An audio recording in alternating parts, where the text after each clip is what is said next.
Randy, the issue of power outages is one that is discomforting, worrying, troubling, but most of all nauseating, because you have the persons who are responsible for managing our power trying to tell us that there is no problem. I mean, with the exception of this statement you've just read from Herbert Crapper, the body language and communication from as far as high up as the minister and government communicators is, oh, this is not dumsor. This is better than John Mahama's dumsor. I mean, my lights go off without any notice. I can't plan my life. I don't know when the lights will go off. I don't know when the lights will come on. And you don't have the humility to say to me that this is the problem, this is the plan to fix it, and this is the timetable. You tell me that if I say there is dumsor, I should fix my own timetable. I mean, it is this arrogant incompetence that is getting on the last nerves of Ghanaians. Business people cannot plan. Small and micro enterprises are struggling because a barbering shop opens, the person goes there, and most of these guys depend on their daily income. He gets there at 8 o'clock, his lights are off till 8 p.m. or 6 p.m. He could not plan because he didn't know the power would go off or come on. Randy, how hard is it for us to get a timetable that allows us to plan our lives? I mean, let's call a spade a spade. We have problems of debt, mounting debt in that sector, despite the fact that John Mahama had put in place the plans and the roadmap to clearing those legacy debts with ESLA.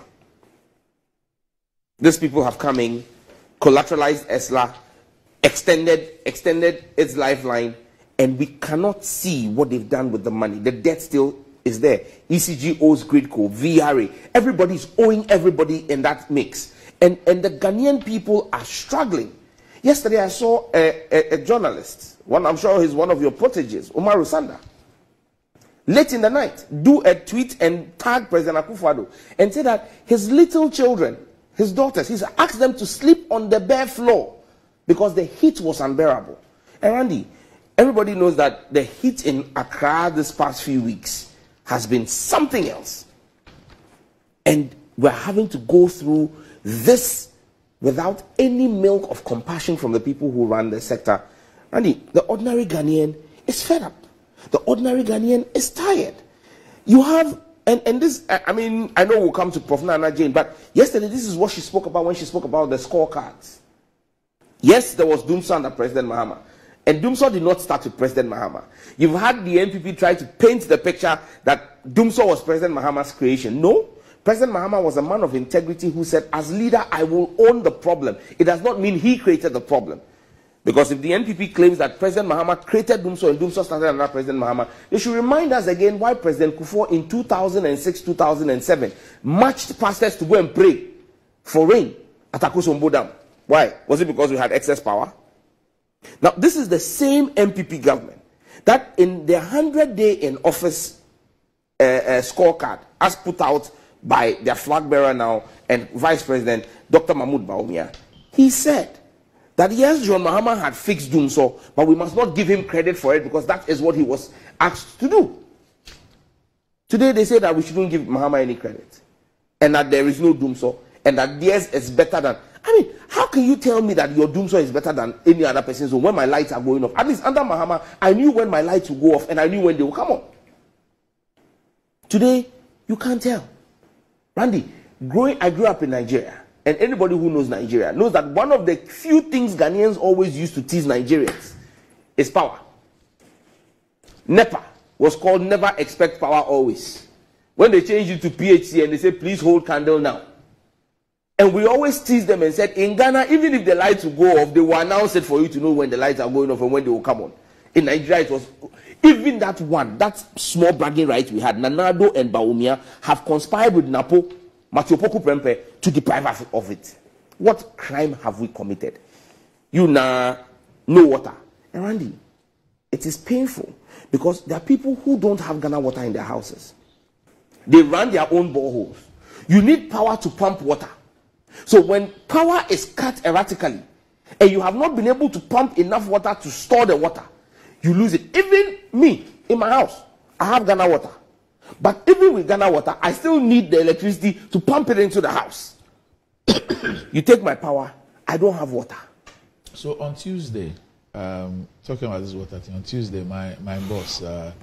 Tomiana Fossum, yes. Okay, he sent me this text, Tuesday, 8:42 a.m. Says, good morning. Please, can you also take a look at the water sector? We're discussing power. It seems there are a lot of challenges. From what I understand, they have problems with their pumping machines. And it's having untold hardship on consumers as well. Some people say they've not had water running for 2 years. For example, I have to buy 300 cedis of water every 3 days. I live at these Legon Hills, no running water for weeks now. And he actually sent me a photograph. He says, as this message comes to you, I'm currently buying water. Can you imagine? Please help us. And he sent me a picture of the tanker. The tanker doing the discharge. Yeah? Yes. No, Randy, water is a major issue for many people. Yes, we're shouting about dumsor, but the water situation is worse. There's a correlation. Yeah, absolutely. Yeah. Because, you see, even when the outages happen... For water, there's the power issue and there's galamsey. Galamsey, yes. And you see, even with the water issue, it's two-pronged. Because the water substations themselves get turned off. So their pumps are off. And then even when they pump the water, your own house too, you are not getting the access to the water because you can't pump it. It is a toxic mix because normally when your lights are off and you're about to sleep, you go and do some small shower so that you can cool down the body and sleep. Now you don't even have water. I mean, what crime have we committed to vote for President Akufo-Addo and Dr. Bawumia? What is the offense Ghanaians have committed to be saddled? I mean, what sin? Randy, you know, if this was Bible days, the nation will wear sackcloths and go back to God in prayer and ask God to forgive us our sins. Because this looks as though God is punishing us. But this is not God. This is the sheer wickedness of the people we have voted for. People who have become teen gods unto themselves. Behaving like King Nebuchadnezzar in the Bible. That's why today you have the president not concerned about the erratic power situation in our country and the lack of water and the fact that babies are dying in Tema General Hospital. He's more interested in asking chiefs to stand up to greet him. And you know, this is not a first. Yes, the president. Is that what? He's more interested in shouting at chiefs that how dare they sit down, and his bodyguards are waving their hands and telling them. When did they do that? Oh. At the funeral of the former, what's his name? I forgot. In KJB, in OT. He did 2 days ago. He shouted, oh, I will share the video with your production. Shouted at who? The chiefs in OT region. For what? He went greeting. And you know, as tradition demands, our chiefs sit. And when you go, you shake their hands. He asked them to stand up to shake his hands to greet him. And when the chiefs were sitting there, he was shouting at them, stand up. And this is not the first time the president is doing it. He did this in my constituency as well. In that instance, I apologize to him because he took offense and actually sent the regional minister at the time, Henry Cotti, to go and warn the chief of Pram, Nenewaka the Tech, that when the anthem was being sung, Nenewaka was sitting down and didn't stand up. That anthem thing, I thought he was here now. I thought he was in the Ayawaso West. Apart from Ayawaso, he did the same thing when he came to Atlantic Life Sciences, the commissioning of Atlantic Life Sciences in my constituency. But why didn't the chief stand for the anthem? So that one I apologized and said that my chief didn't know. But the president was right. Randy. Yes. You see, you want to see if the president's standards are the same. The same president was at another function with his daughter. When the anthem was being sung, his daughter was on the phone. But he didn't see her. He didn't see her. He couldn't have seen her. He saw the chiefs, but he couldn't see his daughter. That I've seen that video. Yes. Yeah, but from where the president was seated, he could not have seen his daughter. No, he couldn't. Randy, you are holding brief for the president. No, I'm not. I'm just saying. If the president could reprimand our No, you don't get the point I'm making. I'm saying I get that it, but if I you don't watch agree. the video, if you watch the video, the president was not in a position to have seen his daughter. His daughter was sitting on his side. Not behind him. Behind him. Behind him, he couldn't have seen her. Oh, Randy. Yeah. Randy, you are making it. But just no, he couldn't have seen her. So the bottom line for me is that this is the president's pet peeve. Not the so you are problems. saying in this instance, he was greeting. Oh, Randy, yes. He went to greet. Oh, and let me just say. you're sure that these were chiefs? Oh, Randy. No, I just yes. want. And when he got there, they refused to get up. It's not that they refused, Randy. That is our custom. Okay. And you see, so they were seated. They were seated. Will the president have done this to Ametia? Hold on. Just hold on. Yes. I mean, is this what you are referring to? Yes, this is what I'm referring to, Randy. See the bodyguards asking them to stand up and look at the president. See, look, do you see his hands? He says, I'm greeting you, stand up. I am greeting you, stand up. But is the person a chief? Yes. Those are all chiefs. Those are all chiefs in KJB. But you see, Randy, look at him. He's even wearing the head regalia. These are chiefs. In KJB. And chiefs are not supposed to no, Randy. Get up when the president is. No, Randy. Really? Randy, we revere our chiefs. And that's what I'm asking you. Mean all category of chiefs? Oh, Randy. A chief is a chief. Whether he's not all. Randy, you have gone to his land. These are the chiefs in that area.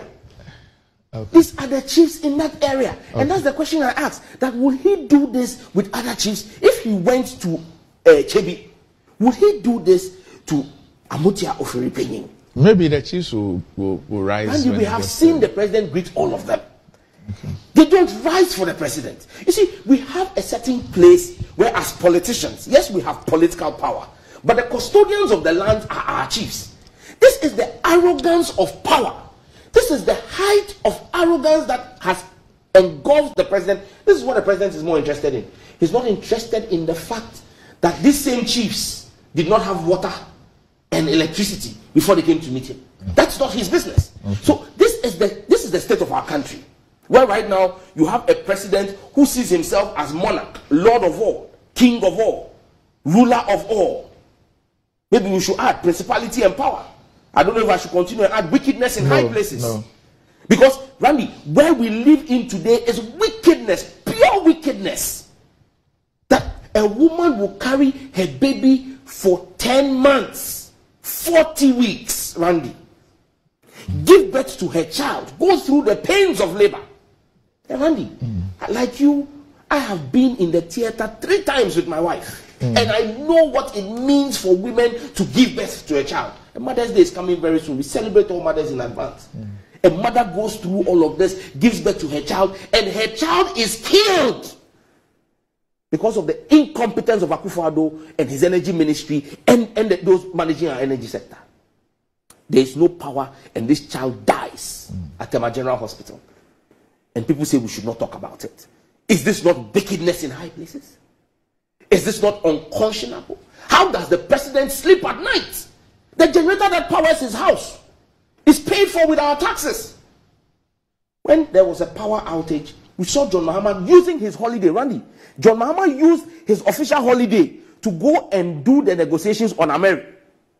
Do you remember that? And brought us the Ameri power plant and brought car power to fix the problem. This was a president who went to parliament and said, I am president. I have been voted to fix the problems. I'm not going to pass the buck. I will fix the problem. And he fixed the problem. Today, you have a president who is more interested in renaming assets that were left for him. He's not creating his own. And we are in a complete mess. Randy, look, we can't wait for December 7th to have our say and have our way. Because enough of this ineptitude, enough of this crass incompetence, enough of this sheer arrogance of power. Fred Aguayo said in a text, he says that the president's daughter sat by his side, not behind him. He was by his side. I remember the video. The president's daughter was by his side. Oh, child. She wasn't behind him. She was by his side.